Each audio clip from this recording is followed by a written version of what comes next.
Morning everybody, Fix-It-ish here again with another video on the Z.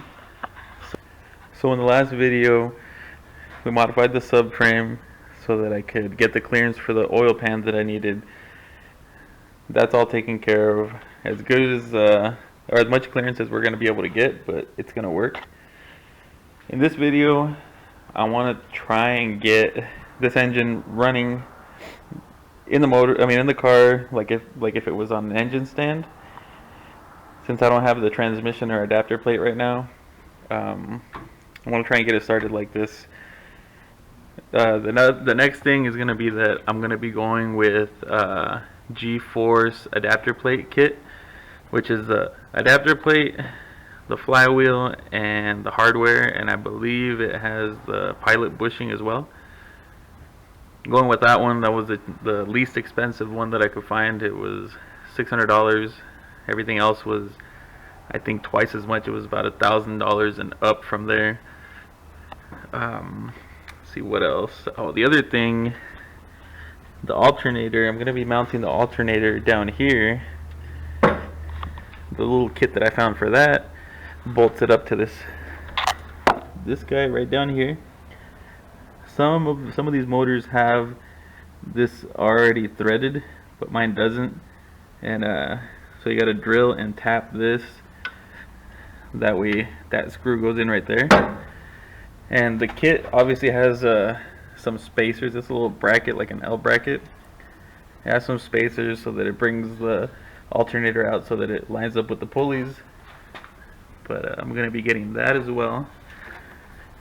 And these wires right here, these are the original wires for the alternator, for the VG, for the original Z31 alternator. This thicker white wire right here, that one leads back up to the positive battery terminal right over here. So since this one's right here, it's going to be simple to just wire it up right there. Leave that wire as part of the harness.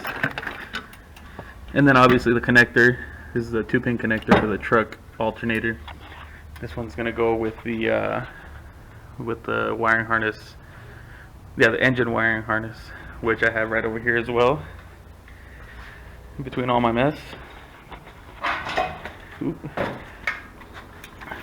looks like a mess right now. I already started cleaning it up. I got all the wires taken out that you're supposed to take out, like how it said on the T1swaps.com. I followed all the steps on there, so it should be good, should work. We'll see. Also going to be a drive-by wire, so electronic throttle body. I have the pedal and the pedal module and the harness for that. So I want to get all that put on and hopefully make sure that the pedal works, make sure that it's going to run. Then I can get the rest of it put together, like the adapter plate, the transmission, drive shaft, everything else. I also have another one over there. It's a 5.3. That one has a return style fuel rail. The one that mine has is a returnless, so could use that return style one and use the original fuel lines here just to get it running. We'll see. This video is going to be all about trying to get it running before putting the adapter plate and transmission on. So let's get to this. One thing forgot to mention, I'm going with the Z32 transmission. I was about to go with the T56, but I just couldn't find any within like reasonable price for like the mileage that they had. The other one was the 350Z one. What was it? CD009. I was gonna go with that one too, but then the adapter plate is more expensive, and well, at least the ones that I could find, they were more expensive. That's why I'm gonna go with the Z32 one. Z32 transmission I can get for $200-300, and the clutch, I should have one lying around here somewhere. So yeah. Z32 transmission, G-Force adapter plate. Now let's get to work.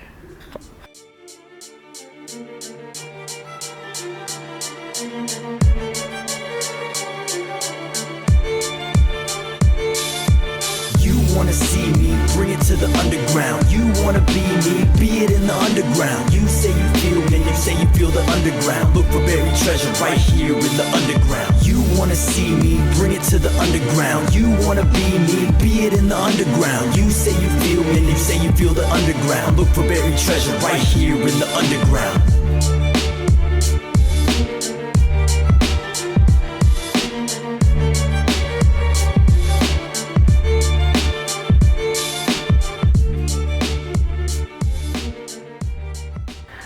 Alright guys, there's the intake on the motor. It's not bolted down. I just set it down and with the harness, and this is I guess it's layout for the most part. This part over here is the where it goes to the fuse box. And the PCM connectors. This guy right here, I don't remember what the heck this one went to. I don't even remember unplugging this one. I left that one on there just because I couldn't remember what it went to. It might be the 4-wheel drive, but this one wasn't 4-wheel drive. Maybe that's why I didn't. That's why I don't remember unplugging it. I don't know. I can't remember. I had to figure that one out. But that's why I left that one on there. Let's see. So this guy right here is for the alternator. This is one I'm gonna have to extend, obviously, to go down to the bottom. This is. See, this guy right here is for the evap. What is this, like a purge solenoid? This is gonna go. I didn't know. I couldn't remember if this one was the alternator or if this one was the alternator, but obviously this one is for this purge solenoid. So this one I'm gonna end up taking off. So over here, this one is for our knock sensors. Let's see. Yeah. This is knock sensors. This should be oil pressure, I believe. And then here's one of our grounds, and this should be the cam sensor. This guy right here. These go on the back of the motor. I think there should be 2 grounds. Yeah, these 2 grounds right here go to the back of the motor.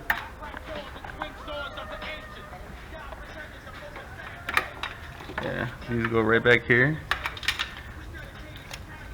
See, 1, 2, actually 3 grounds. There you are. These 3 grounds go to the back of the motor. Cam sensor,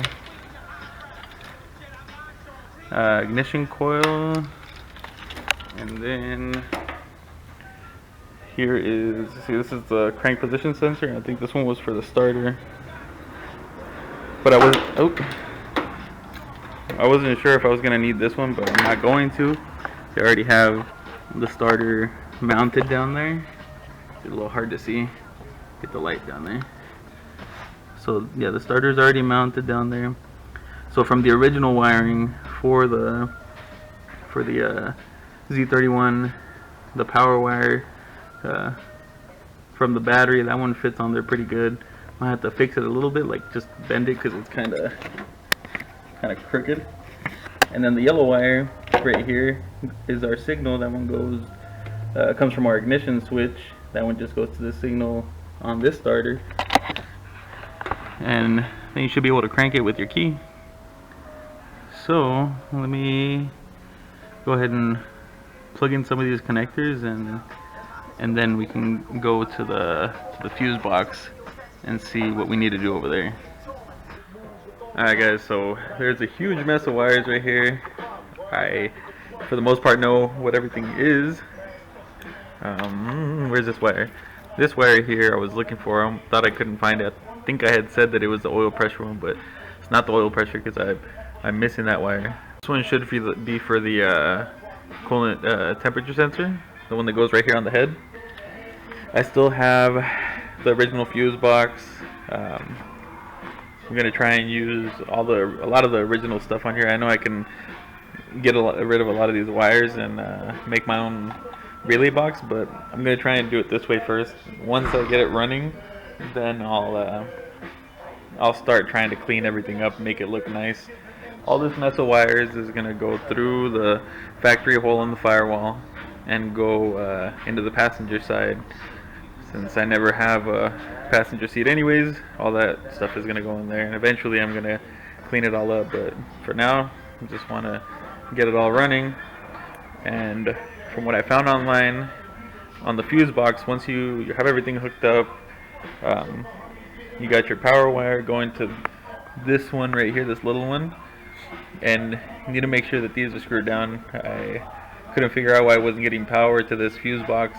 These have to be screwed down. On mine, they were like screwed up. They were off a little, backed out a little bit, and it wouldn't get power to this one. And as soon as I powered it up, this one's supposed to get powered too, I believe, and it wasn't crossing over. But anyways, what I found online was if you go to one of the pins on the back side, I think it was A9, if you power that up, that you should get the whole fuse box to turn on. And what I did, I got my power probe here, and this fuse right here is for the fuse box. It's for the ignition switch. If you give this one power, it should power everything up, but I can hear the throttle body come on. Check this out. You can see that now the ignition switch is powered up. It's like you were powering up the ignition switch as soon as you give this guy power, and I just gotta find it on the backside, so I could put a wire to it, or I could just put a wire here and power it up straight to the battery, whichever, or to a switch.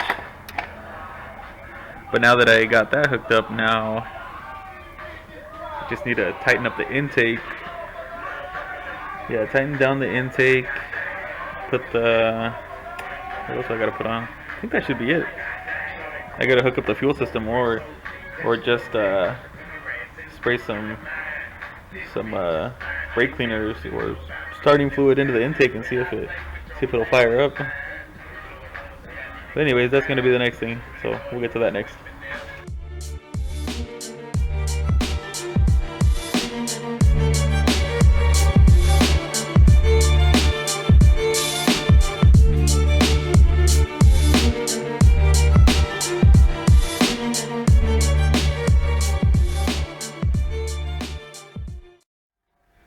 Alright guys, moment of truth. See if it's gonna start.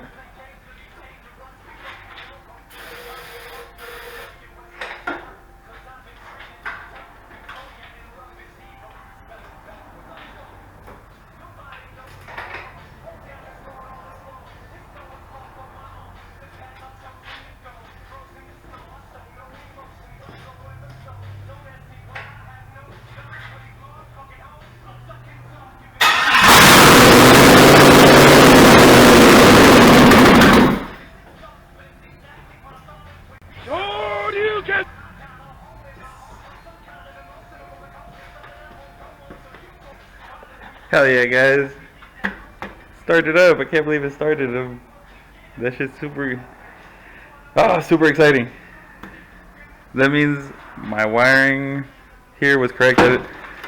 I didn't think it was gonna work this way, but from what I've been reading up on, that when you don't have the VATS delete done, the security system cuts off the injector pulse, so me spraying fuel into the throttle body wasn't going to affect it, like if it was starting or not. We were still going to have spark no matter what.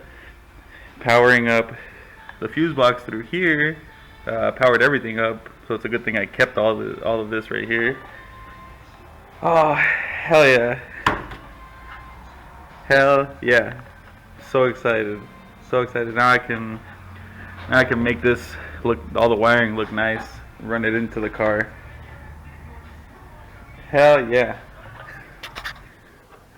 So there you have it, guys. It started. Everything's working. I'm gonna have to see if I can find somebody to do the VATS delete and remove all the stuff from the PCM that I'm not gonna be using. But it freaking works. Hell yeah.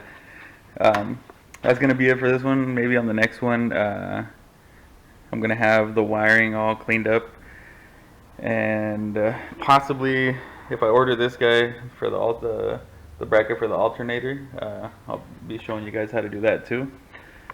But the wiring for sure works. I can clean it up, throw it into the passenger side of the car. I wasn't gonna do anything on the wiring because I see on YouTube that there's a ton of videos on how to do these wiring harnesses to do a standalone harness. But I mean, if anybody wants me to put up a video on making this harness, I'm gonna make it for this engine on this car. I can make one for that. Just so if anybody else is doing it and they want to like how to do it for this car, I could do that. Just you guys just need to let me know. But anyways, that's gonna be it for this one, guys. Thank you for watching. Peace.